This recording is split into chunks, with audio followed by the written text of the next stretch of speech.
기도하겠습니다. 하나님 아버지, 하나님을 정말 사랑하고 예수님을 우리 주님으로 섬기는 우리의 믿음이 진심인데도 주님을 따라 살기가 참 어렵습니다. 이 새벽에도 주님의 뜻대로 살고 싶은 마음의 소원을 가지고 엎드려 싸우니 오늘도 말씀해 주시고 저희를 다스려 주시고 깨닫게 하시고 또 말씀대로 살아갈 수 있는 힘을 더해 주셔서 이 하루도 어찌하든지 주님을 기쁘게 하는 하루가 될 수 있도록 은혜 베풀어 주옵소서. 예수님 이름으로 간절히 소망하며 기도하옵나이다. 아멘. 빌립보서 3장 12절로 14절 우리 한 목소리로 천천히 합독하도록 하겠습니다. 내가 이미 얻었다 함도 아니요 온전히 이루었다 함도 아니라 오직 내가 그리스도 예수께 잡힌 바 된 그것을 잡으려고 달려가노라. 형제들아, 나는 아직 내가 잡은 줄로 여기지 아니하고 오직 한 일, 즉 뒤에 있는 것은 잊어버리고 앞에 있는 것을 잡으려고 표대를 향하여 그리스도 예수 안에서 하나님이 위에서 부르신 부름의 상을 위하여 달려가노라. 아멘. 빌립보서는 사도 바울께서 로마의 감옥에 수감된 상태에서 쓴 옥중서신입니다. 이때 바울의 나이는 60대에 접어들었습니다. 바울은 다메섹에서 예수님을 만난 이후로 지난 30년 동안 주님의 부르심에 순종해서 소아시아와 유럽을 누비면서 열정적으로 복음을 전했습니다. 중요한 도시마다 교회가 세워졌고 그 교회들이 건강하게 성장하고 있었습니다. 그리고 드디어 그렇게 소원했던 당시 세계의 심장부인 로마에 입성해서 복음을 전하게 됩니다. 비록 죄수의 몸으로 왔지만 로마 입성은 바울의 필생의 꿈이었습니다.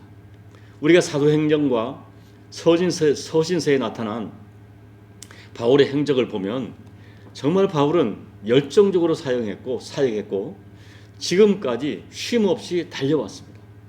그리고 이제 인생의 황혼이 깃들고 로마의 감옥에 갇혀서 내일을 장담할 수 없는 그런 상태에 있었습니다.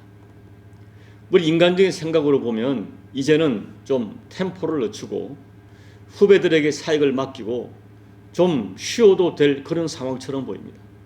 그러나 바울은 전혀 다른 생각을 가지고 있었습니다. 오늘 본문의 바울의 말을 들으면 전혀 그런 의사가 없었습니다. 13절 14절을 간단히 요약하면 이렇습니다. 아직 나는 목표에 이르지 못했습니다. 그래서 뒤를 돌아보지 않고 앞을 향해 힘을 다해 달려가고 있습니다. 평생을 쉼 없이 달려온 바울에게서 이런 말을 듣는다는 것은 굉장한 도전입니다. 저는 오늘 자기 앞에 있는 인생의 표대를 향하여 달려가고 있다고 고백하는 이 60대 인생의 황혼을 맞은 감옥에서의 이 바울의 인생 고백을 읽으면서 야, 정말 바울은 두렵고 떨림으로 인생을 살았구나. 하나님 앞에 두렵고 떨리는 마음으로 구원을 이루었구나 하는 도전을 받으면서 오늘 우리에게 두 가지 큰 교훈을 여러분과 나누고자 합니다. 첫째, 성도들에게는 후회하지 않을 분명한 삶의 목표가 있어야 한다는 것입니다. 바울은 인생에 분명한 목표가 있었습니다. 그 목표를 표대라고 불렀습니다. 그 표대를 향하여 달려간다고 고백합니다. 그러면 그가 말한 표대가 무엇입니까? 12절 끝부분에 내가 그리스도 예수께 잡힌 바 된 그것이란 말이 나와요. 예수 그리스도께서 나를 붙잡았다. 내가 예수께 잡혔다. 그것이 표대라는 것입니다. 13절 중간에 가면 오직 한 일이라고 합니다. 두 가지 일이 아니고 오직 한 가지 일이라고 합니다. 14절에 보면 하나님이 위에서 부르신 부름의 상이라고 합니다. 그러므로 바울은 예수께 잡힌 바 된 그것인데 그것은 오직 한 가지 일이요 하나님이 위에서 부르시는 일이요 그래서 오직 그 하나가 바울이 달려가는 인생의 표대라고 말하는 것입니다. 거듭 말씀드리지만 바울은 다메섹에서 기적적으로 예수님을 만났습니다. 사실은 바울이 예수님을 찾아간 것이 아니라 예수님이 바울을 찾아오신 것입니다. 그리고 예수님은 강권적으로 바울을 붙잡으셨습니다. 그날 사건을 바울은 예수님께서 나를 붙잡았다. 내가 예수님께 사로잡힌 사건이라고 표현합니다. 완전히 예수께 잡혔습니다. 그리고 잡히자마자 그날부터 예수님이 바울의 주인이 되었고 바울은 예수님의 종이 되었어요. 나중에 왜 예수님이 나를 이렇게 사로잡으셨는가를 깨닫자 그의 마음에는 말로 할 수 없는 감격이 솟구치기 시작합니다. 예수님을 핍박하고 성도들을 이렇게 붙잡아 죽이려고 하는 자기를 오히려 불쌍히 여기셔서 무조건 용서해 주시고 살려주시고, 그것만이 아니라 이 영광스러운 자기가 박해했던 그 복음을 온 세상에 전할 수 있도록 사도로 불러주셨다는 이 사실을 생각하면 가슴이 벅차올랐습니다. 그것은 내가 평생 갚아도 갚을 수 없는 은혜라고 그는 고백했습니다. 그날부터 예수님이 바울의 인생의 주인이 되었고 자기 생명과 바꿀 수 없는 가치가 되었고 예수님이 바울 인생의 유일한 목표가 되었고 마지막까지 붙들 표대가 되었습니다. 예수님 없는 인생은 전혀 의미를 찾을 수 없는 그런 인생이 된 것입니다. 사랑하는 여러분, 사람은 누구나 자기 나름대로 인생의 목표를 가지고 살아갑니다. 그런데 중요한 것은 그 목표가 누구를 위한 것인가 하는 것입니다. 오늘 우리가 교회 안에서 나름대로 목표를 가지지만 그 목표가 과연 누구를 위한 것인가 하는 것입니다. 그리고 그 목표를 가지고 인생을 다 살아간 후에 인생의 마지막 결론이 어떻게 되겠는가 하는 것입니다. 이 라틴어로 이 오늘 목표라는 단어가 피니스인데 이것은 종말이란 뜻이에요. 결국 이 원어가 주는 이 의미는 인생의 진정한 목표는 자기 인생의 종말과 불가분의 관계를 맺고 있다는 것입니다. 종말에 가서 후회하지 않을 목표가 진짜 목표라는 것이죠. 여러분, 우리가 인생을 다 산 다음에 마지막 남는 질문이 무엇이겠습니까? 역사가 나를 어떻게 평가할 것인가? 물론 그것도 중요합니다. 그리고 내 주변 사람들, 특히 나의 가족들이, 나의 후손들이 나를 어떻게 평가할 것인가? 물론 그것도 무시할 수 없습니다. 그러나 그 모든 것들은 다 2차적인 것입니다. 시간이 지나면 다 먼지 속에, 기억 속에 사라질 것들입니다. 그러나 영원히 남는 것이 있어요. 영원히 사라지지 않는 것이 있어요. 그리고 내 인생의 종말에 결정적인 영향을 미치는 것이 있습니다. 그것이 다름 아닌 인생의 심판주인 예수님이 나를 어떻게 볼 것인가 하는 거예요.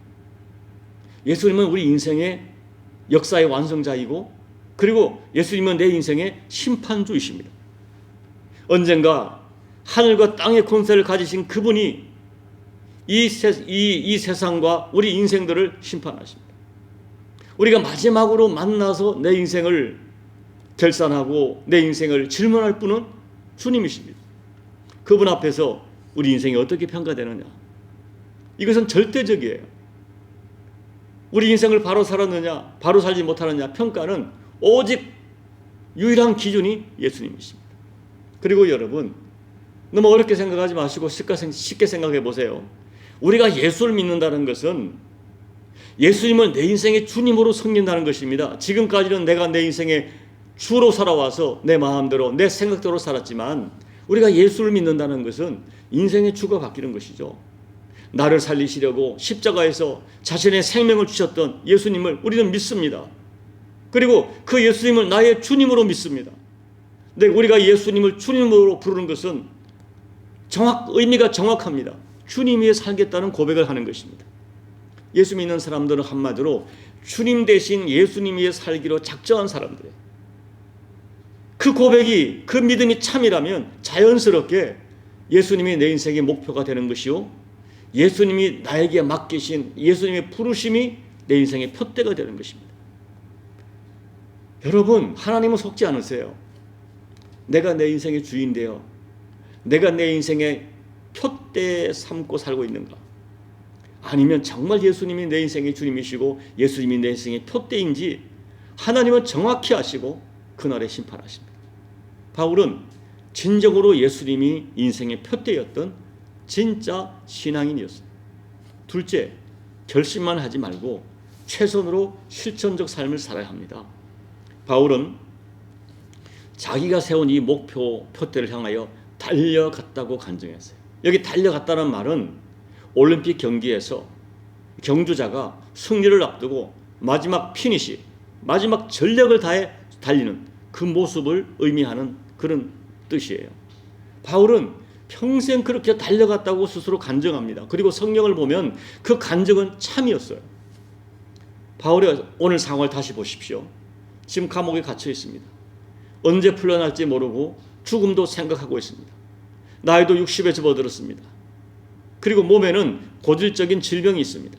자주 고통을 겪습니다. 그런 사람이 육상 선수가 마지막으로 힘을 짜내어 달려가듯 신앙생활을 하겠다라고 말하는 것을 우리는 가볍게 들어서는 안 돼요. 여러분, 지금 보통 사람이라면 모든 걸 다 내려놓고 쉰다 해도 주변 모든 사람들이 바울에게 당신은 그럴 자격이 있다, 수긍할 그런 상황입니다. 그런데 나는 아직 목표에 이르지 못했다, 나는 끝까지 달려가겠다라고 하는 바울의 열정을 우리가 막 깊이 생각을 해야 돼요. 여러분, 신앙생활은 근본적으로 달려가는 것이 정상입니다. 왜냐하면 내가 받은 은혜가 너무 크기 때문입니다. 이 은혜가 너무 크기 때문에 갚아도 갚을 수 없는 은혜를 입었기 때문에 적당히 쉬엄쉬엄 할 수 있는 일이 아닙니다. 또한 우리 신앙생활의 목표가 다름 아닌 그 일을 맡기신 분이 온 우주 만물의 주인 되신 너무나 영광스러운, 너무나 존귀하신 그분이 맡긴 일이기 때문입니다. 이 목표가 너무나 귀하고 아름다운 것이기 때문에 그냥 우리가 적당히 걸어가면서 취미 삼아 시행할 그런 시시한 일이 아니에요. 이만하면 되었다 하고 쉬면서 할 수 있는 일이 아닙니다. 오히려 바울이 감옥에서조차도 열정을 냈던 것처럼 혹시 우리를 둘러싸고 있는 상황이 감옥처럼 나를 얽어매는 답답한 환경 속에서도 주께서 맡긴 일만큼은 절대로 포기할 수 없습니다. 내 몸에 바울처럼 몸에 가시가 있어서 육신적으로 고통스럽고 잠 못 자는 밤이 있어도 포기할 수 없는 것이 주님이 맡기신 사명입니다. 이 모든 것을 극복하고 주님이 주신 목표를 향하여 최선을 향해 달려가야 됩니다. 이것이 정상적인 신앙생활입니다. 우리가 너무나 정상적이지 않는 교회생활을 하고 있는 거예요. 결국 주님이 쓰시는 사람은 어떤 능력 있는 사람이 아닙니다. 예수님을 진짜 주님 삼고 그 주님께 신실한 자기 마음과 신앙 고백을 드리는 그런 사람이 주님이 쓰시는 사람이죠. 하나님 맡기신 일을 이루고자 나는 부족하여도 넘어져도 일어나고 실패도 일어나 또 기도 또 시도하고 끝까지 그 일을 감당하는 사람, 그 사람이 하나님이 쓰시는 사람입니다. 여러분, 우리가 성경을 보면 하나님이 부르신 사명자들, 또 주님을 푯대 삼고 살아가는 사람들도 넘어질 때가 참 많았어요. 바울도 용서받을 수 없는 과거의 전력이 있습니다. 동역자인 바나바와 씻을 수 없는, 지울 수 없는 마음의 상처를 주고받으며 헤어지기도 했습니다. 여러 가지 실수들이 있었지만 그 실수 때문에 낙심하여 주저앉지 않았습니다. 바울은 실수하면 주님께 회개하고, 회개하면 주님이 용서하시고 다시 힘을 주실 것을 믿고 다시 일어났습니다. 표대를 향하여 가다가 자기 자신의 환경 때문에 또 주변 환경 때문에 포기하거나 주저앉지 않았어요. 달려갔다. 이것이 사명자의 정상적인 자세입니다. 이제 말씀을 정리합니다. 여러분, 저와 여러분은 예수님의 십자가 피로 구속받은 하나님의 자녀들입니다. 그리고 우리 고백대로 예수님의 은혜에 붙잡힌 바 된 사람들입니다. 너무나 큰 은혜를 입은 사람들입니다. 그 은혜는 너무나 크기 때문에 우리가 아무렇게나 반응해서는 안 되는 것입니다. 우리는 아무렇게나 살아서는 안 될 사람이고 적당히 내 인생을 즐기며 살아서는 안 될 사람들입니다. 나를 향한 주님의 기대와 부르심을 잊지 마십시오. 그 어떤 상황 속에서도 포기할 수 없는 인생의 가치를 꼭 발견하고 붙드십시오. 그리고 부족하지만 그 주님이 나에게 주신 그 표대를 향하여 최선을 다해 달려가십시오. 결심만 하지 마시고 실천하십시오. 그렇게 아름다운 믿음의 흔적을 남겨 살다가 어느 날 주님 부르실 때에, 주님 앞에 갔을 때에 너 참 잘 살았다 칭찬받고 영접받고 환영받는 저와 여러분 되시기를 예수님 이름으로 축복합니다. 아멘. 우리 찬송가 353장을 찬양하겠습니다.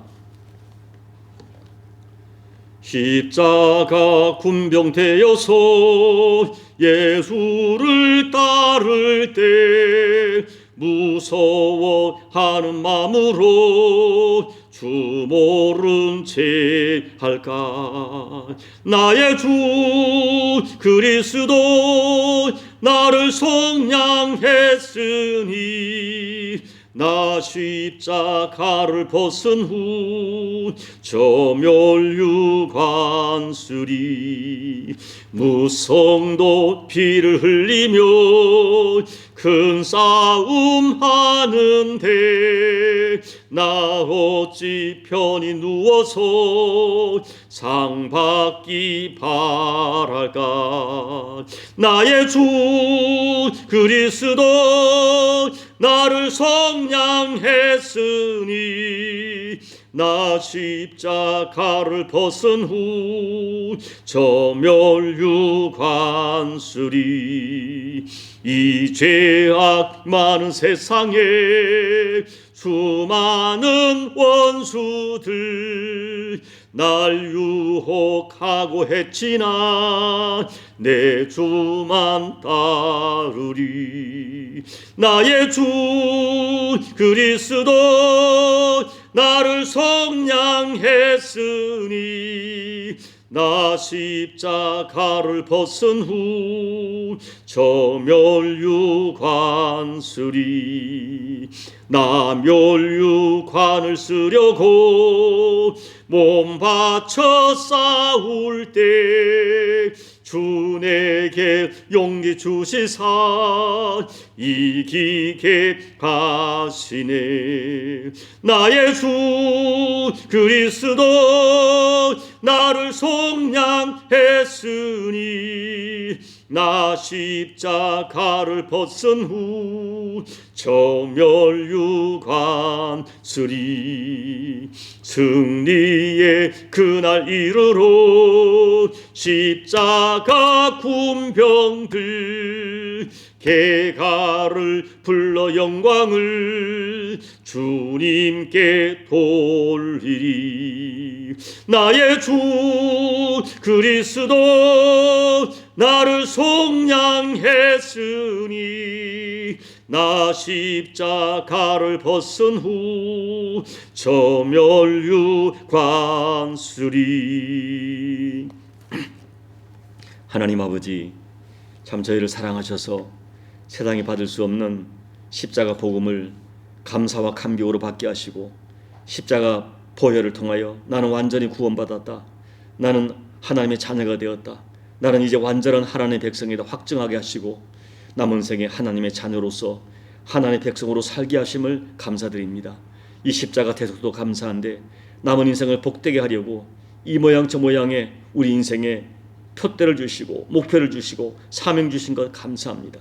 남은 생에 나는 부족하여도 주께 받은 사명을 아버지 힘써 달려가며 감당하다가 언젠가 그날 주님 배울 때 영광스럽게 살아있다 착하고 충성된 종아 주님 영접받는 우리 모두가 될 수 있도록 오늘 바울의 신앙 고백, 바울의 이 결단, 바울의 이 아름다운 헌신의 결단이 우리 모두에게 동일한 고백이 되고 동일한 결단이 될 수 있도록 하나님 은혜 베풀어 주옵소서. 예수님 이름으로 감사하며 기도하옵나이다. 아멘. 오늘 이 바울의 고백은 우리가 너무나 잘 알고 있는 고백이죠. 다시 한번 마음에 새기면서 주님, 나도 바울 같은 신앙 고백과 결단과 헌신의 모양으로 마지막까지 이 영적 정주를, 이 영적 마라톤을 완주하게 해주십시오. 그날의 주님 앞에 영광스럽게 입성되기를 원합니다. 소원을 가지고 간절히 기도하시고 여러분 나라와 민족과 또 우리 교회와 여러분 각자 기도 제목 안고 기도하시다가 돌아가시기 바랍니다. 기도하겠습니다. 아버지 하나님, 다시 한번 감사를 드립니다. 정말 죽을 수밖에 없는 죄인된 저희를 위하여 먼저 십자가에 죽어주시고 우리를 구원하시고 세상이 받을 수 없는 인간의 이성과 지성으로 도무지 받을 수 없는 이 십자가 대속의 복음 아버지 받게 하시고 하나님 사랑을 확증하게 하시고 우리가 구원받았음을 확증하며 남은 생에 살게 하심을 감사드립니다. 하나님 아버지, 우리에게 주어진 사명, 이것이 우리에게 무거운 짐이 아니라 시시한 것이 아니라 너무 영광스러운 내 인생을 복되게 하시는 하나님의 선물임을 깨달아 아버지 하나님, 바울 같은 결단의 각오를 가지고 아버지 이 일은 영적 경주자의 각오를 가지고 우리에게 주어진 이 사명을 완주하는 저희가 될 수 있도록, 온전히 감당하는 저희가 될 수 있도록 하나님 도와주옵소서. 과연 내가 내 인생의 주라고 부르는 예수님이 살고 있는가? 아니면 내가 내 인생의 푯대가 되고 내 욕심이, 내 탐욕이, 내 뜻이, 내 생각이, 내 아버지 어떤 것들이 내 인생의 푯대가 되어있지 않은지 스스로 진단하면서, 아버지 나를 위한 푯대가 아니라 주님이 위한 푯대, 주님이 나를 위한 푯대, 주님이 나를 사랑하다 나에게 주신 이 푯대를 인생의 푯대 삼고 끝까지 완주하다가 아버지 하나님 열정으로 살아가는 저희가 될 수 있도록 도와주옵소서. 다시 한번 우리에게 도저히 환경과 여건이 우리에게 아버지 주저앉지 않게 하시고, 어떤 환경과 여건 가운데서도 이 사명 확정하면서 뚜벅뚜벅 영적 경조자의 삶을 끝까지 감당하는 우리 모두가 될 수 있도록 다시 한번 결단을 시켜주시고 힘을 주시고 능력을 더해 주셔서 하나님 앞에 우리의 주신 사명을 온전히 감당하는 우리 모두의 사명자의 삶이 꼭 될 수 있도록 아버지 은혜 베풀어 주시고 감당할 힘을 주님 허락하여 주시옵소서.